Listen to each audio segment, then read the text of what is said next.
Allah berfirman,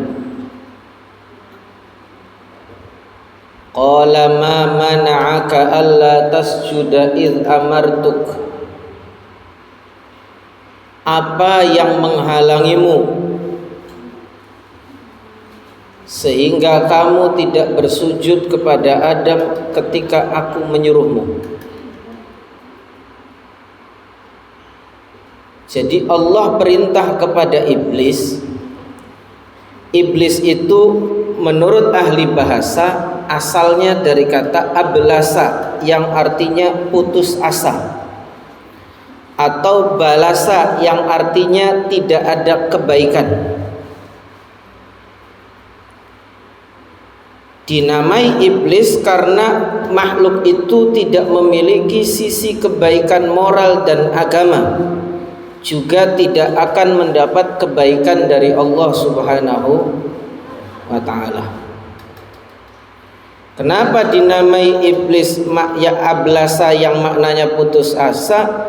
Karena sudah dikutuk oleh Allah dan putus harapannya untuk mendapat rahmat dari Allah, maka dinamai iblis. Jadi kok pokok dua anak atau dua putu aja diarani iblis ya. Jadi diarani iblis. Apa yang menghalangimu untuk tidak bersujud menghormati Nabi Adam saat aku menyuruhmu? Kan saya yang perintah, kata Allah. Maka iblis saat itu mengatakan, ana khairum minhu. Ya Allah, aku lebih baik daripada Adam. Saya lebih baik kok, masa saya suruh sujud hormat? Lalu Nabi Adam lalu kemudian iblis berargumentasi, khalaqtani min nari wa khalaqtahu min tin. Ya Allah, aku lebih baik daripada Adam. Kenapa aku diperintah untuk sujud kepada Adam? Engkau telah menciptakan aku dari api yang mengandung cahaya dan sifatnya menjulang ke atas. Api itu priben bae parane munjuk. Sedangkan engkau menciptakan Adam dari tanah. Tanah kuwis kotor, tempatnya ning sor dedek-edek. Cari siapa ya? Cari iblis. Nah, ini kata ulama, ketika Allah perintah jangan pakai rasio, aja nganggo akal, jangan pakai logika, aja kayak iblis. Jadi boleh jadi iblis itu alasannya mungkin benar menurut pertimbangan akal. Ya iya, api itu diciptakan anak cahaya munjuk, bumi tanah ningsor diedep-edep kotor secara nalar. Tapi ya tetap salah, wong sing ngongkon iku Gusti Allah. Yang perintah itu Allah, tidak patuh kepada Allah priben bae enggak boleh. Nah, ada orang-orang yang sifatnya mirip kayak iblis. Ketika Allah perintah, dheweke nganggo rasio. Ana wong sugih kongkon zakat lah enak temen, kita sing menggawe je. Padahal Allah yang perintah. Tapi dheweke pakai logika, ya bener wong dheweke kang menggawe. Tapi ketika Allah perintah, keluarkan dari hartamu 2,5%, aja nganggo pikiran. Kongkon sholat, ayo sholat. Lah, kita ki wong terhormat, masa pada bae karo kang pengangguran, madepe pada bae ngulone. Pada bae ngiblate. Gengsi lah. Nah, ini dikongkon kok malah berargumentasi. Kalau Allah yang perintah, nggak usah mikir. Gitu. Lah perintah apa baik? Ahli beras, wong sugih, wong akeh panganane, Allah perintah puasa lah. Saya punya banyak makanan kok kongkon puasa. Mungkin kan makanannya kita, oleh kerja kita. Masa beli dinikmati? Kayak ngono. Sama nanti kalau diterus-teruskan pakai logika begitu, Allah perintah kita nalar-nalar pakai logika, bahaya. Kata Allah, hajilah. Ngendi haji Gusti? Arab, mana di Mekah. Terus ngapain yang Arab? Cirebon gak anak Ka'bah pada baik. Waktu belah. Ngapain jadu-adu mana? Ibadah kan tidak harus di sana. Terus nganggo apa Gusti? Kain ihram. Ihram siapa? Ya kelambi putih dilipat-lipat, nggak boleh dijahit. Nah kita kan tukang jahit Gusti. Masa harus dijahit? Engkau lamun melorot priben. Wah itu aparane wis nganggo logika. Terus ning kana ngapain Gusti? Tawaf. Apa tawafku? Muteri Ka'bah. Ka'bah siapa? Waktu. Masa kita bayar larang-larang kawan muteri waktu? Nah ini logika ini. Jadi kalau pakai nalar, engkau jadi mohon. Terus ngapain maning Gusti haji? Lempar jumroh. Jumroh siapa? Yang butuhi sumur, bukan sumur. Tembok tinggi, ya, dilempari. Masa kita bayar larang-larang kongkon butuhi tembok? Wah itu bahaya itu. Nalar yang begitu bahaya. Mirip-mirip kayak iblis. Ya iblis begitu. Dikongkon ya, berargumentasi, bernalar aja. Gusti kita sholat ngadepe ngendi? Ka'bah sing ngendi? Arab. Loh kita ini harus orang Indonesia, harus punya persatuan. Aja ning Arab sih, aja ning Ka'bah sih. Ngadep kiblat ngendi? Monas. Wah karepe dhewek nih. Sebab kita ini cinta tanah air, jadi kiblatnya ning Monas.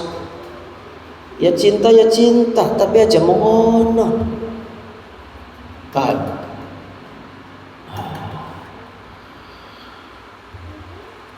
Hati-hati. Ketika Allah sudah memerintahkan, letakkan alarm. Ya. Para bapak dan ibu yang saya hormati, banyak ulama yang menguraikan bahwa iblis itu keliru mengatakan bahwa api lebih baik daripada tanah. Apa keliru? Siji, api itu sifatnya membakar, memusnahkan, merusak. Beda dengan tanah yang sifatnya mengembangkan. Satu. Dua, api itu sifatnya berkobar. Kobar itu gerak terus, tidak mantap dan sangat mudah diombang-ambingkan. Sedangkan tanah sifatnya mantap, berubah, tenang, diedek-edek meneng bae, tapi serog geni karo tanah larang di. Ya larang tanah. Tanah sekian semeter berapa? Masya Allah. Tanah dibutuhkan oleh makhluknya Allah, bukan hanya manusia, tapi juga binatang. Kira-kira satuan binatang butuh geni beli? Tidak. Ya. Manusia bisa hidup tanpa api, tapi tidak bisa hidup tanpa tanah. Ya. Api walaupun ada manfaatnya, tapi bahayanya pun besar. Ya, bahayanya besar. Berbeda dengan tanah yang gunanya ada tanpa bahaya, semakin digali semakin tampak manfaat dan gunanya. Jadi kalau tanah dikeduk ya masih tetap ada manfaatnya. Nyumber banyu, gawe empang, gawe balong, gawe bendungan, itu tanah. Kemudian api bisa padam oleh tanah. Tanah tidak bisa dihilangkan dengan api. Itu logika iblis dibantah. Lalu kemudian di dalam tanah ada banyak hal yang bermanfaat. Contohnya apa? Tambang, apa maning? Sungai, mata air, ya banyak. Kemudian Allah banyak menyebutkan tanah dalam Al-Quran, dan dalam konteks dan menyebutnya Allah ketika menyebut tanah konteksnya positif. Ketika Allah menyebutkan tanah, bumi, konteksnya positif. Allah tumbuhkan, Allah sumberkan makanan dari situ dan seterusnya. Sedangkan api tidak banyak disebut. Kalau disebut dalam konteks yang negatif. Ya. Jadi lamun iblis ngomong api kan lebih baik daripada tanah, yaitu logika sing ngawur. Logika sing ngawur. Allah lalu kemudian mengatakan qala fahbit minha fama yakunu laka an tatakabbara fiha fakhruj innaka minas saghirin. Allah tidak menjawabi argumentasi iblis, tidak meluruskan kekeliruannya, tidak membantah argumentasinya. Kenapa? Karena iblis nggak bertanya. Iblis bukan usul, tapi iblis menunjukkan keangkuhannya. Ning Gusti Allah jeng ngajak debat.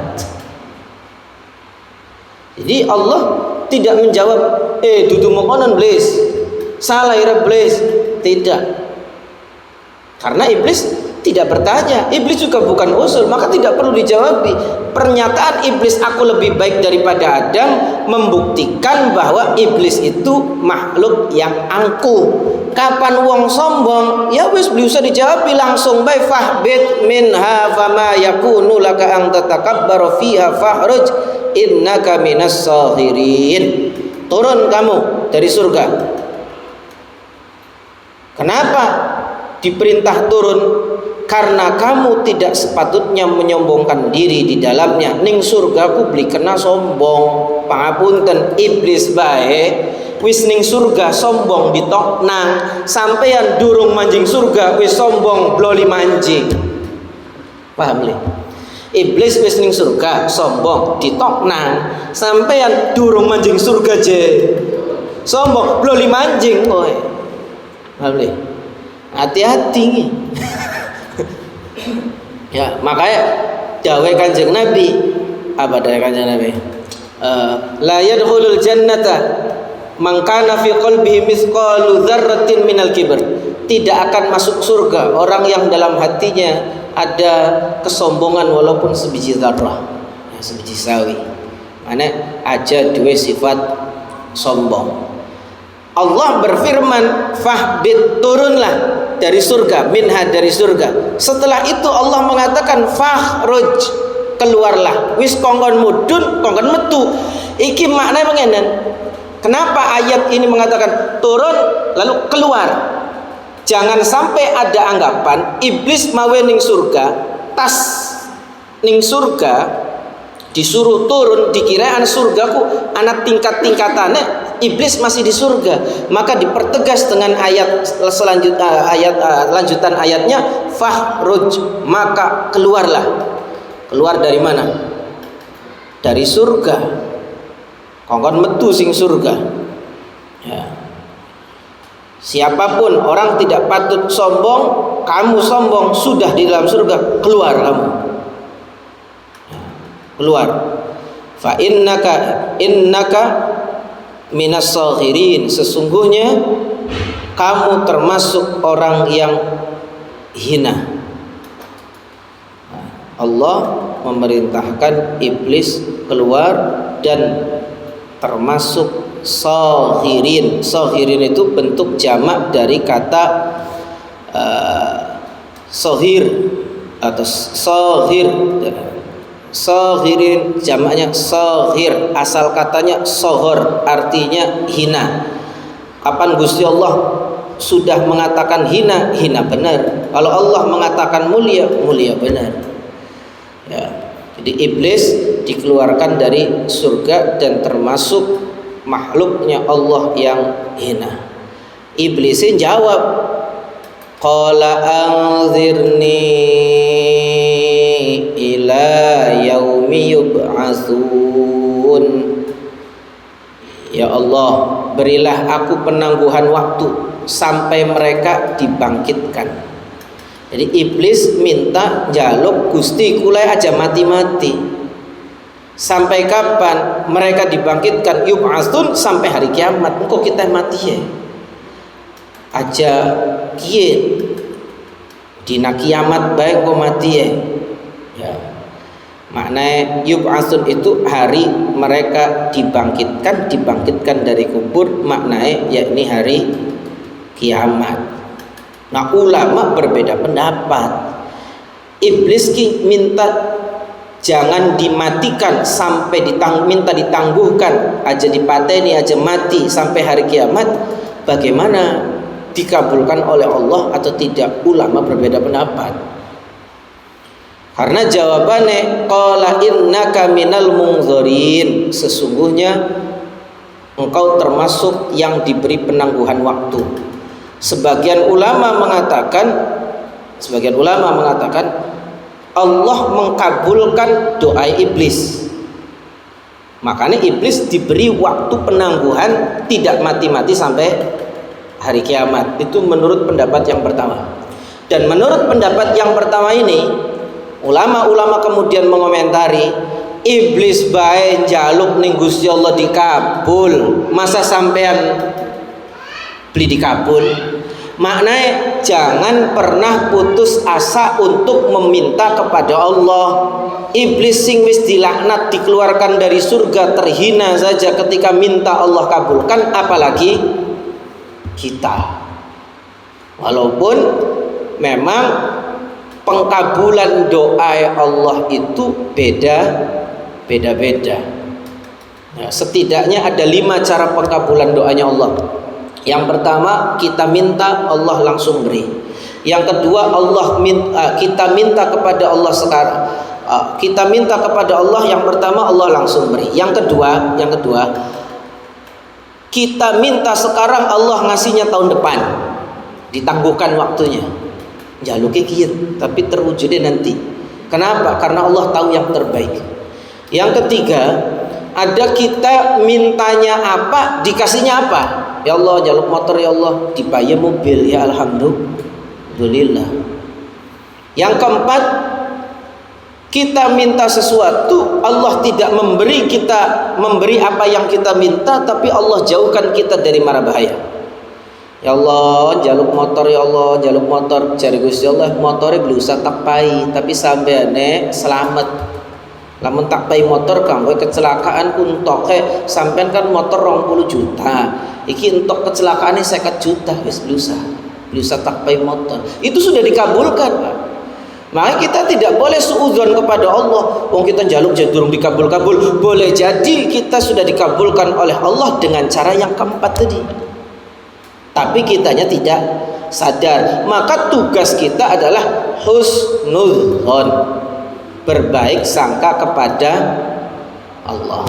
Yang kelima, tidak dikabulkan di dunia, tapi Allah kabulkan di akhirat. Ya. Yang pertama, ulama mengatakan bahwa Allah mengkabulkan doa iblis. Kenapa Allah mengkabulkan? Ada hikmah, ada hikmah, ada apa maning? Rahasia, ada kehendak Allah, ada anugerah yang Allah berikan melalui iblis. Jadi dengan iblis panjang umur menyesatkan manusia, manusia mohon kepada Allah, Allah kasih ampunan. Allah kasih ampunan, Allah kasih rahmat, Allah kasih ada hikmah, ada anugerah, ada ujian untuk orang-orang yang dicintai dan seterusnya. Yang kedua, ulama mengatakan Allah tidak mengkabulkan doanya iblis. Kenapa? Mereka mengatakan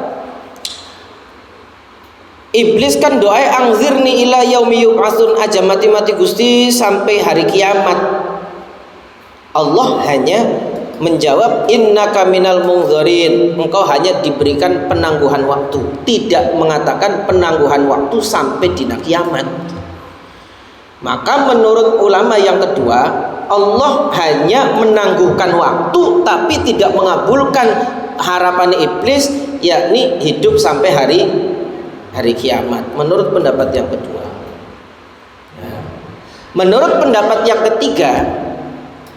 Menurut pendapat yang ketiga, ini menengahi.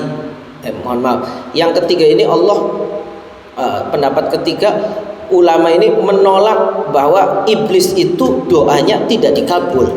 Kenapa tidak dikabul? Sebab terlalu hina, terlalu rendah jika doanya harus dikabul oleh Allah. Menurut ulama yang ketiga. Jadi pribadi, ya iblis duwe bala tentara, arane setan. Iblisku bose setan. Iblisnya mati, setane terus. Wong setan itu ada setan bangsa jin, ada setan bangsa manusia. Bangsa manusia ya terus baik. 16. Qala fa bima aghwaytani la aqudanna lahum siratakal mustaqim. Jar iblis, ya Allah, engkau telah menyesatkan aku. Ini karena engkau telah menyesatkan aku, ini termasuk adab kita kepada Allah, Pak. Ini adab. Nabi Ibrahim ketika diperintah untuk menyembelih Nabi Ismail, ngomong ke Nabi Ismail tidak menyebut nama Allah. Nah Ismail, aku diperintahkan untuk menyembelihmu, menurutmu gimana? Tidak menyebut nama Allah. Nabi Ismail ketika menjawab pertanyaan Nabi Ibrahim tidak menyebut nama Allah. Kata Nabi Ismail, lakukan apa yang diperintahkan kepada engkau wahai ayahku. Tidak menyebut Allah. Dibahas oleh ulama sebagai adab kita kepada Allah, jika terjadi sesuatu yang tidak enak aja nyandar nang ning Gusti Allah. Bentuk adab ulama. Nah iblis dia diusir dari surga, dilaknati dia, ya. Lalu dia mengatakan, engkau telah menyesatkan aku ya Allah. Loh, nyalah nangi Gusti Allah. Bener ya? Iya salah kita, wong kita dikongkon beli nurut kan kawanan, bener ya? Aja nyalah nang Gusti Allah. Nah ini wataknya siapa ki? Iblis. Nah, ana Pak, wong sing duwe watek nuruni mengenen ki. Jadi sing blenak-blenak salah dewek apa-apa dewek, tapi sing disalah nang Gusti Allah. Beli gelem menggawe, beli gelem kerja, beli gelem usaha. Tali kempong ya Gusti Allah beli ngopai mangan dah. Aja, jangan begitu. Ya. Fabima aghwaytani la aqudanna lahum siratakal mustaqim. Pasti akan aku selalu menghalangi mereka dari jalanmu yang lurus. Jadi iblisku menggoda manusia. Jadi iblisku Pak duwe jurus. Duwe apa? Jurus. Pernah urut durung jurus iblis? Kita temenan. Pernah urut durung jurus iblis, Bu? Durung. Iblis duwe jurus 7. Nacak kita ki kena jurus iblis nih. Nomor 1. Perkara salat. Jurus iblis yang pertama, mencegah agar tidak melaksanakan salat. Bisiki. Engko apa pegel-pegel salat. Wong rajin salat tetep bae uripe melarat. Wis aja salat maning. Ana beli kang kenang jurus ngono. Ada nang jurus ngono. Di jurus nih iblis, iyalah saja sholat maning lah, ngatur sholat beli sholat yang mengenai ini kuripe. Itu berarti kena jurus pertama. Kita jawab ya, salat adalah kewajiban. Salat kudu menggulur duit. Ya, salat itu kebutuhan manusia sebagai bekal di akhirat. Betapa berat siksaan orang yang meninggalkan salat. Wes, pokoknya kita kudu salat. Arab melarat, beli melarat, salat ya kudu. Ini cara menangkal jurus iblis yang pertama. Iblis melancarkan jurus yang kedua. Kalau jurus pertama gagal, apa jare iblis? Wis engko dingin salate, nembe azan. Mau azan, prakat azan engko nembe pujian. Engko pujian, engko nembe ya. Nembe komat, engko bae ngatur salate waktu masih suwe. Wis engko ndelok sinetron bae dikit. Nah, kapan sing menggawe ya di sini itu tempat bekerja bukan tempat sholat. Anak ngono deh. Kantor ke tempat bekerja dulu tempat sholat. Nah, anak sing bekono. Itu jurus yang kedua. Hari pertama mau aja sholat, kedua nunda-nunda sholat. Nah, cara jawab kita kudu sholat kian, sebab lamun beli kian engko sapa weruh setengah jam kemudian mati priben. Nah, lamun engko yang numpuk priben ya. Jadi jurus kedua nunda-nunda. Lamun jenengane lolos dari jurus kedua, setan melancarkan jurus yang ketiga, iblis. Priben carae ya wes serok gagian salat tapi aja suwe-suwe salat. Jadi jurus ketiga tergesa-gesa. Jadi salatnya kayak kinjeng cewek, kecip-kecip wes berangkat. Ngerti beli kinjeng cewek. Jadi salatnya ngebut ekspres. Pengen kula ning pondok duwe batur wae. Salat Isya 40 detik. 7 menit ya. 40 detik. Tidak ada tumak ninah, tidak ada, masya Allah. Tak video ning kula. Ana wong salat mongkon. Tidak tumak ninah. Jare kula belisah. Ya belisah kan jare ente aja. Lah. Jago. Jadi jurus yang ketiga adalah cepet-cepet. Ya. Lamun beli bisa cepet-cepet pragat salat gage serintal. Wis aja wirid maning gagian. Nah ini. Nah, priben carae